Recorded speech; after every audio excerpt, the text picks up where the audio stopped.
¿no? Porque ideas pueden haber muchas y muy buenas, pero cuando uno empieza a hacer números dice, bueno, esto va a costar tanto, esto es imposible, no se puede hacer, etc. Y se encarpeta. Entonces justamente eso es lo que queremos evitar. En los primeros meses de este año el precio de los metales ha caído y ello sumado a la guerra comercial que cada día se va acrecentando, ¿se van a revisar los estimados de crecimiento? ¿Cómo están viendo este panorama? Las proyecciones se revisan en el Ministerio 2 veces al año. La primera es en abril, cuando sirve esa actualización para empezar a programar el presupuesto del año próximo. Y la segunda vez es en agosto, cuando se publica el marco macroeconómico multianual, que ya de alguna manera consolida las proyecciones del año siguiente. Nosotros acabamos de publicar el informe de abril y lo próximo sería en agosto, ¿no? Entonces en agosto vamos a tener ya una nueva versión de las proyecciones. Efectivamente, la economía mundial presenta algunas incertidumbres, digamos. Estamos ante un escenario de lo que podría ser el inicio de una guerra comercial, ¿no? Esperamos que quede ahí, que no escale. Creo que todos los países del mundo están haciendo este pedido tanto a China como a Estados Unidos, ¿no? Para que detengan esto que a la postre podría estar perjudicando el crecimiento mundial. Incluso el Fondo Monetario Internacional ya ha dicho explícitamente que habría una desaceleración del crecimiento si esta guerra comercial escala, ¿no? Entonces, definitivamente esto es una variable que afecta las proyecciones no solo del Perú, sino de todos los países del mundo. Y en esa medida, hacia el mes de agosto, después ya de algunos meses, vamos a tener más certidumbre acerca de si esto es un episodio que al final se disipó rápidamente o si ya tiene 3 o 4 meses, ¿no? Entonces en agosto, cuando hagamos la proyección, definitivamente vamos a tener que incorporar esta variable. Pero, ¿van evidenciando algún impacto en el caso peruano o no hasta el momento? A ver, siempre cuando sucede esto, el primer impacto, el más rápido, digamos, es a través de las cotizaciones en los commodities, ¿no? Entonces hemos visto mucha variabilidad en los commodities, tanto en el precio del petróleo, por un lado, que importamos, como en el precio de nuestras exportaciones. Entonces, definitivamente, cada vez que hay un anuncio de que aumentan los aranceles para un grupo de productos de uno o de otro país, de China o de Estados Unidos, hay algún impacto directo sobre el precio de los minerales, que es lo que probablemente más nos interese, ¿no? Sin embargo, para calificar si esto tiene un efecto sobre la economía, no basta con episodios de 1 o de 2 semanas, ¿no? Tiene que ser algo relativamente sostenido y permanente, ¿no? Si hubiera una caída durante 4, 5, 6 meses, allí sí podríamos ver un impacto. Pero si es una caída simplemente por una especie de hipo que dura 2 o 3 semanas y después se vuelve a la senda, a la tendencia normal, entonces el impacto sería mínimo, ¿no? Entonces, siempre lo que un ministerio tiene que hacer en estos casos es esperar a ver qué sucede y si esto ya es una tendencia, un cambio de tendencia, o si es simplemente un hipo que podría pasar rápidamente. Entonces no habría por qué alarmarse todavía. No, alarmarse no. Definitivamente es una variable que estamos siguiendo, que siempre debemos seguir. Pero yo creo que más allá de hacer de esperar a ver qué sucede con este tipo de variables que no controlamos, nuestra principal tarea debería ser enfocarnos en las cosas que sí controlamos, ¿no? Que es toda una agenda interna de competitividad que estamos trabajando. Específicamente en esa agenda, ¿qué nuevas cosas se vienen en lo que queda del año para impulsar el crecimiento económico? Sí, hay varias. Por un lado, en el plan de competitividad que vamos a publicar, aprobar hacia fines de junio, tenemos un grupo de medidas, ¿no? Yo calculo que van a ser más de 60 o 70 medidas, si es que no son más. Medidas específicas en distintos plazos que están o van a estar agrupadas en los 9 objetivos prioritarios que hemos definido en la política, ¿no? Entonces van a haber, como digo, no sé, 5, 8 o 10 medidas por cada uno de estos objetivos. Y estas medidas van a estar agrupadas en función a la, digamos, cronológica, ¿no? Van a haber algunas medidas que ya se están tomando y que, digamos, el primer hito es julio del año que viene, o sea, todo lo que se ha hecho en los últimos meses.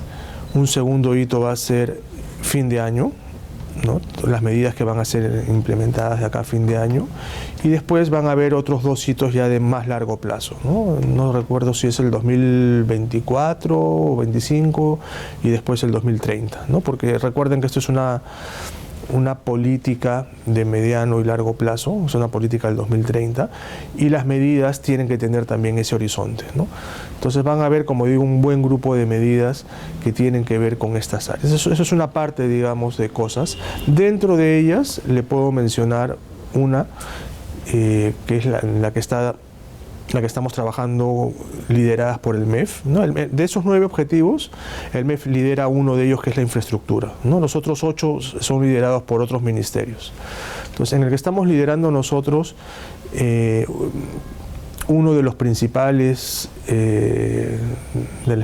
medidas es el Plan Nacional de Infraestructura, que va a estar listo también por allí, por esa época, ¿no? Hacia mediados de año.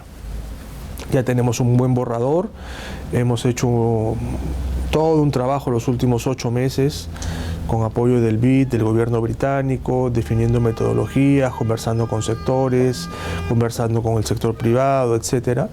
Y creo que vamos a estar listos en algún momento de junio para poder ya presentar esto, bueno, primero al Consejo de Ministros y después ya hacer algún evento público donde va a estar definido este Plan Nacional de Infraestructura, que va a ser la primera vez que el país cuente con un Plan Nacional de Infraestructura con un enfoque multisectorial, un enfoque territorial, etcétera.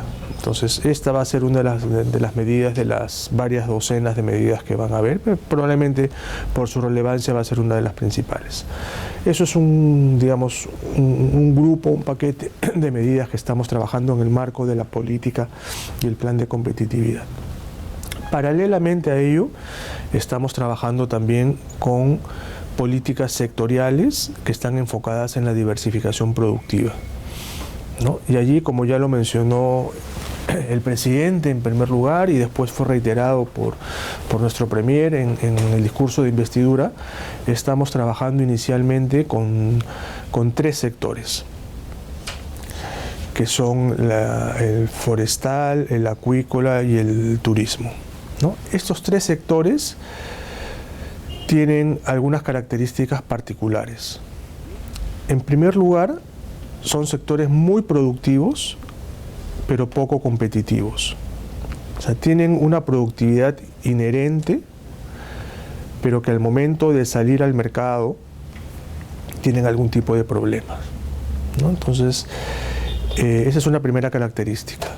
La segunda, que son sectores que han sido trabajados desde hace varios meses e incluso años con las mesas ejecutivas que manejamos acá en el MEF. Entonces ya hay una buena base de conversación, de diálogo con los distintos actores, tanto del sector público como del sector privado, ¿no? Para poder sacar estas políticas. Entonces nosotros, en el transcurso de las próximas semanas, y de manera secuencial, cada semana o cada 2 semanas, vamos a hacer algunos anuncios sobre estos 3 sectores, ¿no? Vamos a empezar con el sector forestal. Es muy probable que la próxima semana lancemos ya algunas medidas en el plano que tiene que ver con el sector forestal. Después vendrá el acuícola y después vendrá el turismo, ¿no? Como le digo, cada 1 o 2 semanas vamos a sacar algunas medidas muy puntuales para promover estos sectores, pero más que promoverlos, en realidad es eliminar las barreras que tienen para su crecimiento, ¿no? Esto no es una política de escoger ganadores, como a veces se menciona, ¿no? Lo que estamos haciendo es identificando sectores con potencial, donde hay evidencia de productividad y de potencial, pero que existen barreras que a veces el mismo Estado las crea, o a veces son barreras, digamos, del mercado en sí, son fallas de mercado, ¿no? Y donde se justifica que haya algún tipo de intervención del Estado, ¿no? Y lo que quiero decir también es que no son los únicos sectores donde estamos haciendo este trabajo. Repito, estos 3 sectores son porque ya existen estas mesas, hay un trabajo previo y hay evidencia de que son sectores productivos. Si mañana tenemos evidencia de otro sector que sea muy productivo, pero que tiene alguna barrera, ya sea natural o creada por el Estado, que impiden su crecimiento, también lo vamos a atacar, ¿no? Entonces no es solamente, digamos, ok, hemos escogido 3 sectores y estos son los sectores beneficiados y el resto que se fastidie, ¿no? Esa no es la idea. La idea es, como digo, eliminar barreras que impiden el desarrollo de la competitividad de estos sectores. Cuando hablamos de estas medidas que se van a lanzar las próximas semanas para estos 3 sectores, ¿nos podemos referir de repente a exoneración de impuestos? ¿Está considerando algunas medidas de ese tipo? No necesariamente, pero podría ser parte de las medidas si fuera, digamos, si la evidencia nos dice que ese es el factor, ¿no? Pero, a ver, debemos dejar claro de que si la forma, o digamos, la variable para que un factor explote todo su potencial es el tema tributario, o solo el tema tributario, es muy probable que ese sector no sea verdaderamente productivo, ¿no? O sea, en otras palabras, si la supervivencia depende solamente de los impuestos, entonces ese sector tiene otro tipo de problemas, ¿no? Entonces, lo que estamos viendo es que son sectores que efectivamente tienen otro tipo de problemas. Si en el análisis se considera que además de esos problemas puede haber algún tipo de apoyo tributario, se puede evaluar, digamos, no es algo que esté descartado, pero nuevamente no podemos decir, ok, si no le doy la exoneración, entonces este sector fracasa. Entonces, si esa es la lógica, eso no tiene visos de productividad, ¿no? Entonces, en el caso del sector forestal y el acuícola, por ejemplo, ya existen, está en el Congreso también el debate de unas exoneraciones tributarias para esos sectores, ¿no? Entonces, pero probablemente ese sea el mecanismo, digamos, y listo, ¿no? Ahora, paralelamente, perdón, estoy un poco mal de la garganta. Paralelamente a ello, estamos también revisando en nuestro sistema de zonas económicas especiales, ¿no? Que la evidencia nos revela que no están funcionando como deberían funcionar, ¿no? Esto probablemente venga después de estos anuncios que le acabo de mencionar. Quizás también hacia finales de junio podamos tener alguna propuesta que tendría que ser enviada al Congreso, ¿no? Porque acá estamos hablando de una ley. Estamos trabajando en la interna en esta propuesta de zonas económicas especiales, y allí sí podrían estar considerados algunos incentivos tributarios, pero dentro de un marco mucho más general de promoción de las inversiones, ¿no? Cuando hablamos de zonas económicas especiales, ¿cómo podemos traducirlo para que el lector comunique? Es una especie de zonas francas, digamos. Zona franca es lo que más o menos todo el mundo conoce, ¿no? Entonces, son zonas donde hay algún régimen especial, por lo general para promover algún tipo de sector, ¿no? Entonces dices, ok, yo quiero delimitar esta zona va a tener algunos beneficios, pero en esta zona tiene que haber algunas características. Solo se permiten inversiones en tal área, por ejemplo, por decirte algo, biotecnología o cosas ¿no? donde haya mucha tecnología. Entonces, segundo, tiene que haber una inversión, no sé, de X millones de dólares mínimo. Tercero, tienes que contratar por lo menos X número de personas, obviamente de manera formal, etc. Entonces, si se cumplen con algunas características, podría haber algún tipo de facilidad, ya sea para el comercio, temas de aduanas, por ejemplo, hacer algún régimen especial de aduanas, etcétera, o incluso algún tipo de incentivo tributario. ¿Ya hay algún sector que han identificado que puede presentar? No, todavía no estamos en esa etapa, digamos. Queremos primero definir el modelo y después ver qué tipo de inversiones son las que necesitamos, ¿no? El riesgo que tenemos que mitigar es que empresas que ya están invirtiendo simplemente se muden a una zona especial y sigan haciendo lo mismo, pero con algún beneficio, ¿no? De eso no se trata. La idea es tratar de traer inversiones nuevas y en sectores, digamos, que puedan ser importantes. Entonces, esa es la parte que estamos trabajando todavía. Regresando al punto del Plan Nacional de Infraestructura, que lo tienen planeado presentarlo ahora en junio, específicamente, ¿qué va a contener? ¿Cuál es el objetivo en este plan? El objetivo es múltiple. Lo que va a contener es la identificación de inversiones que son necesarias en distintos territorios del país, ¿no? Entonces, digamos, el mapa del Perú va a estar dividido en una serie de, digamos, como submapas, ¿no? En el norte, en alguna zona del norte, etcétera, ¿no? Que no necesariamente son regiones, o sea, pueden ser varias regiones, ¿no?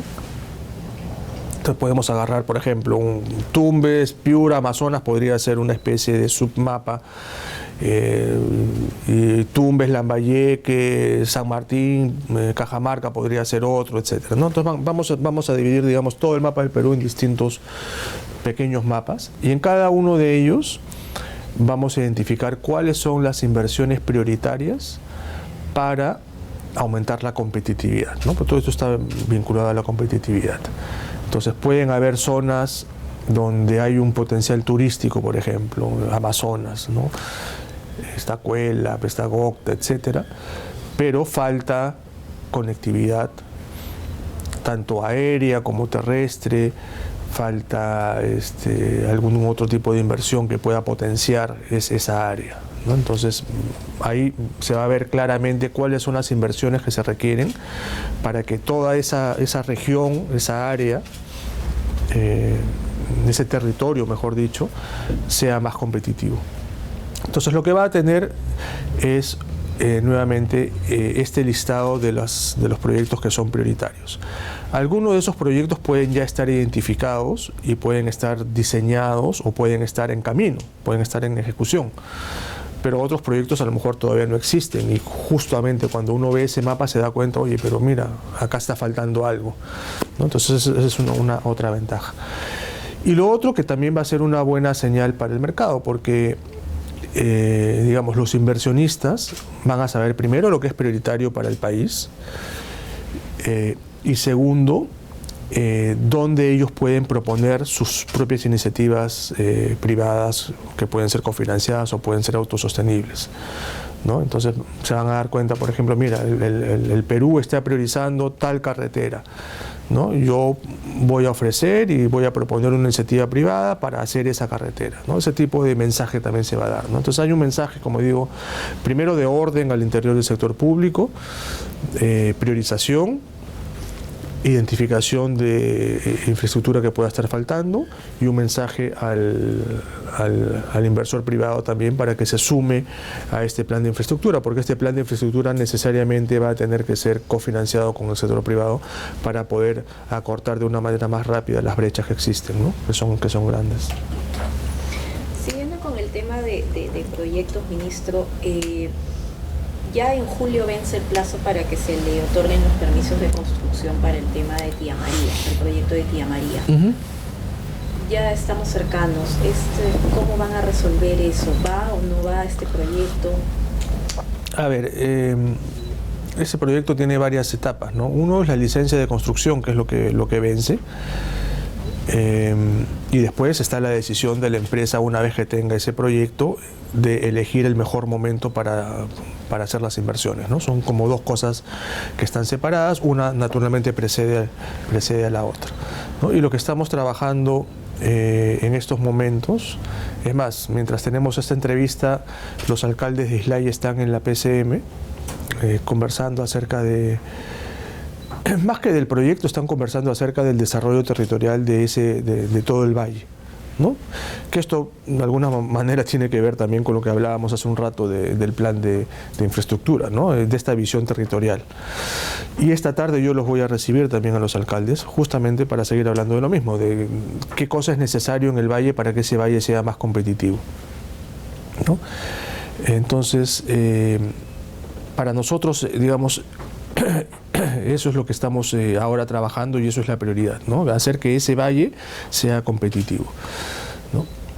Eso por un lado. Ahora, la licencia es un tema que nosotros nos vemos de alguna manera obligados a darla porque la empresa ha cumplido con los pasos. Entonces, esta licencia va a otorgarse de acá hasta que se venza, digo, no sé qué día, pero sí, el Estado no tiene ningún sustento para no dar la licencia, porque repito que la empresa ha cumplido. Pero después de esa licencia, como digo, no significa que el día siguiente empiece la construcción, ¿no? Es más, hay un acuerdo, digamos, un acuerdo preliminar con la empresa de que se tiene que buscar el mejor momento, porque necesariamente tenemos que tener la licencia social, la empresa tiene que tener la licencia social para que pueda hacer esas inversiones, ¿no? Entonces allí, como digo, se evaluará en ese momento, la empresa deberá tomar la mejor decisión del momento en el cual ya empiezan con las obras, ¿no? La empresa, en todo caso, también ha manifestado su intención de ser parte del financiamiento o apoyar el financiamiento de este plan de desarrollo territorial que necesitamos para la región, ¿no? A través de algún fondo que se cree particularmente para eso, a través de obras por impuestos. Hay una serie de mecanismos, porque si la empresa quiere ser parte del desarrollo territorial de esta zona, también va a tener que dar algún tipo de apoyo financiero, ¿no? Hace poco el gobierno ha publicado el reglamento de la norma antielusiva, pero está abierta la opción de que el Congreso la modifique, ¿no? ¿Cómo van a actuar en ese caso? Mire, para nosotros ya hemos cumplido con lo que habíamos prometido desde el inicio, que era primero aprobar el decreto legislativo que se hizo en septiembre del año pasado, ¿no? Y después trabajar en el decreto supremo que implemente,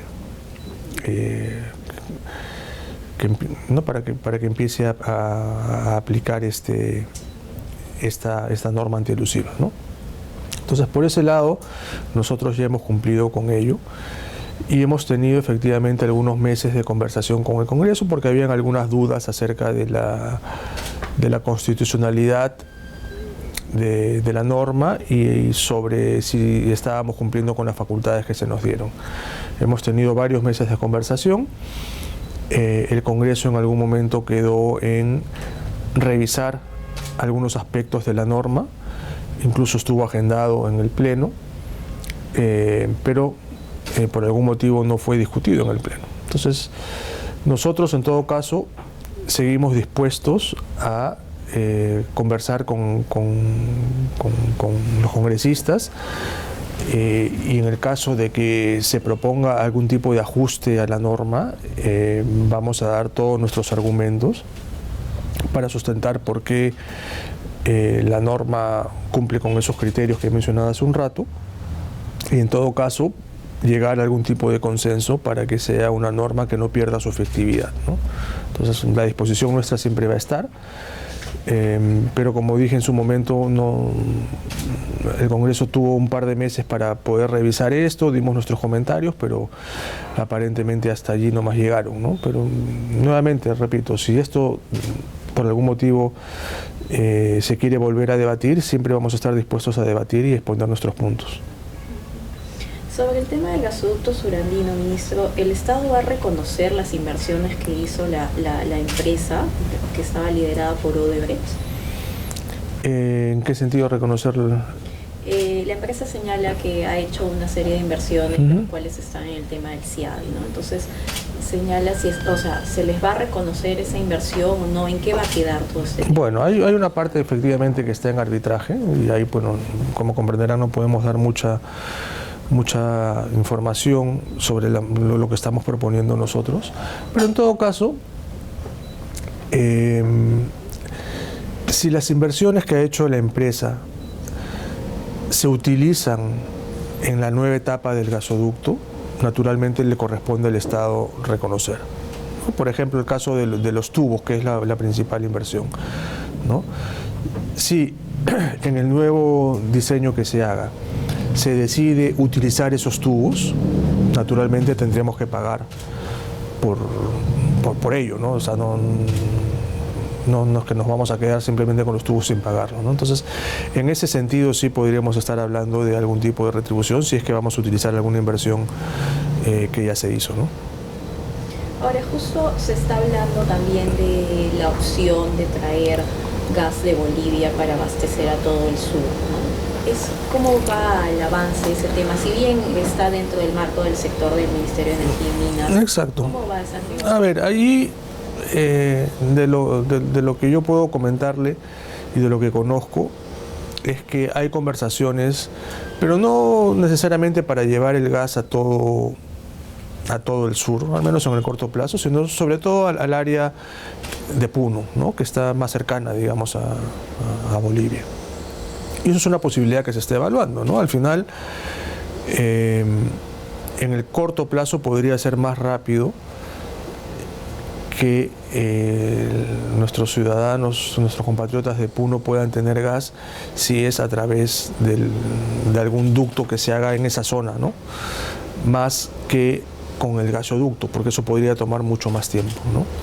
Y además es mucho más lejos, llevarlo desde Cusco hasta Puno es más lejos que traerlo de Bolivia. Entonces, esto es un tema que está conversando el ministro Ismodes, seguramente lo vamos a volver a conversar. Este fin de semana están llegando los presidentes de Colombia, Ecuador y Bolivia, ¿no? Es parte de las conversaciones. Al final, como digo, nosotros exportamos e importamos una serie de productos de distintos países. Acá no hay ninguna predilección por uno o por otro. Así como importamos petróleo en su momento de Venezuela, ahora de Ecuador, etcétera, podríamos estar importando gas de Bolivia también. O sea, no hay que tenerle, digamos, ningún miedo a ello, ¿no? Y lo que se está evaluando, el Ministerio es si es conveniente para la población de Puno que en el corto plazo pueda venir algún tipo de ducto desde Bolivia. Sobre el tema, hace poco se presentó una serie de medidas, entre ellos el tema del canon para que llegue directamente a las comunidades. ¿Cómo se va a lograr ello? Sí, mira, ayer precisamente hemos enviado al Congreso ese proyecto de ley, ¿no? Ahí lo pueden revisar ustedes con detalle. Es un proyecto de ley que hace 2 o 3 cosas. Una de ellas es que pone un mínimo de 5% de los recursos del canon que se reciben para que se invierta en las comunidades. La novedad es que aplica a todos los niveles de gobierno, tanto al distrito como a la provincia como al gobierno regional, ¿no? Entonces hay un mínimo, obviamente si se quiere invertir más se puede invertir más, ¿no? Pero eso es un piso, digamos. Otra cosa que hace ese proyecto de ley, y lo que está atado a eso es que hay una obligación de la Contraloría para verificar que efectivamente se están haciendo esas inversiones, ¿no? Y lo otro que se está haciendo también en la propuesta es que se está fijando que un 20% de los recursos del canon pueden ser destinados a operación y mantenimiento de la infraestructura, ¿no? Esto es algo que normalmente se incluía en las leyes de presupuesto, entonces todos los años había que volver a ponerlo porque la ley de presupuesto solamente dura por un año. Entonces ahora ya la idea sería hacerlo permanente y no solo al mantenimiento, que era lo que estaba siempre en la ley de presupuesto, sino también a la operatividad de esta infraestructura, ¿no? Y además hay un porcentaje que es 5% para hacer estudios de preinversión, también que puede financiarse con recursos del canon. Entonces, con estos cambios que se están proponiendo y que tendrán que ser debatidos en la Comisión de Economía, me imagino, estamos, repito, de alguna manera poniendo un piso para que efectivamente parte de estos recursos del canon puedan ser invertidos en las comunidades, ¿no? Ministro, en el Congreso se está planteando que si se puede negociar colectivamente los ingresos, los salarios, ¿no? Los empleados públicos. Sí. ¿Ustedes lo observarían si es que se llega a aprobar? A ver, nosotros estamos a favor de la negociación colectiva. Lo que ha sucedido es que el Congreso aprobó una ley en su momento, el año pasado, no sé si fue en octubre creo, o noviembre, aprobó una ley con la cual sí nosotros estábamos totalmente en desacuerdo, porque era una ley que para nosotros estaba mal planteada, que generaba una contingencia fiscal inconmensurable. O sea, no había ningún, digamos, límite para la negociación colectiva. Le dejaba en manos de terceros la decisión de la hacienda pública, lo cual es claramente anticonstitucional, y así mandamos varias páginas, más de 10 o 12 páginas de observaciones, de los distintos sectores además, del MEF, de Servir, de la PCM, etc. Secretaría de Gestión Pública. Entonces, eso por un lado. Entonces, y ante ello nosotros enviamos un proyecto de ley, ¿no? Reafirmando que estamos de acuerdo con la negociación colectiva, ¿no? Pero con ciertas características, ¿no? Por ejemplo, tiene que haber negociación colectiva, pero siempre en el marco de los equilibrios fiscales, ¿no? No podemos ir más allá de los equilibrios fiscales, que además eso está explícito en el artículo 77, 78 de la Constitución, ¿no? Y además el mismo Tribunal Constitucional, cuando dio su fallo acerca de la negociación colectiva, dijo claramente que eso tenía que ser dentro del marco de un equilibrio presupuestario y fiscal, ¿no? Entonces estamos haciéndole además caso al Tribunal Constitucional. Entonces nuestra propuesta de alguna forma tiene esas características. Ahora, lo que ha sucedido en el Congreso es que se ha vuelto a debatir el tema, si esto es una insistencia, si se toma de alguna forma las propuestas del Ejecutivo, y lo que yo entiendo es que están en esa discusión, ¿no? Nosotros, repito, queremos que haya una negociación colectiva, una ley de negociación colectiva, pero bajo el marco de la Constitución, ¿no? Bajo el marco de los equilibrios fiscales, y en ese sentido va nuestra propuesta. Del debate que hemos podido ver esta semana, el martes creo que fue,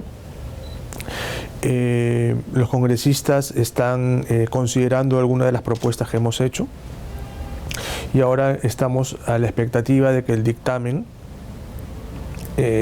incluya por lo menos buena parte de nuestras propuestas, y que efectivamente sea una ley que beneficie a los trabajadores sin poner en riesgo la estabilidad fiscal del país. Hace poco se elevó la pensión mínima de los jubilados de la 19.990. Esto va a ser, menciona usted que sería progresivo, ¿no? ¿Van a también considerar otros aspectos de la reforma del sistema de pensiones ya? Definitivamente, sí. En la ley esta del REJA hay un artículo, una disposición donde se crea no sé cómo lo llaman, una especie de comité, consejo de algunas instituciones, justamente para trabajar en una propuesta integral de todo el sistema de pensiones, tanto público como privado. Está la SBS, el Ministerio de Trabajo, la ONP y el MEF. Esta semana, no sé si hoy o mañana, íbamos ya a conformar ya oficialmente esta comisión, y tenemos un plazo de 6 meses para trabajar la propuesta. Entonces, definitivamente somos conscientes de que es necesario trabajar una propuesta. Afortunadamente ya hay varios diagnósticos sobre el tema, ¿no? Incluso uno también que fue propuesto hace un par de años, apenas empezó el gobierno del presidente Kuczynski, se hizo también una comisión, hubo un informe, etcétera. Entonces, hay material, digamos, para poder trabajar ya más que en diagnósticos, en soluciones, que es lo que queremos brindar. Y nuevamente la gran pregunta es cómo estas ideas las hacemos viables desde el punto de vista financiero, ¿no? Porque ideas pueden haber muchas y muy buenas, pero cuando uno empieza a hacer números dice, bueno, esto va a costar tanto, esto es imposible, no se puede hacer, etcétera, y se encarpeta. Entonces justamente eso es lo que queremos evitar, ¿no? Entonces, sobre la base de lo que ya se ha avanzado, proponer algunos mecanismos que puedan que ser, digamos, financieramente sostenibles y que en su momento también van a tener que ir al Congreso para ser debatidos.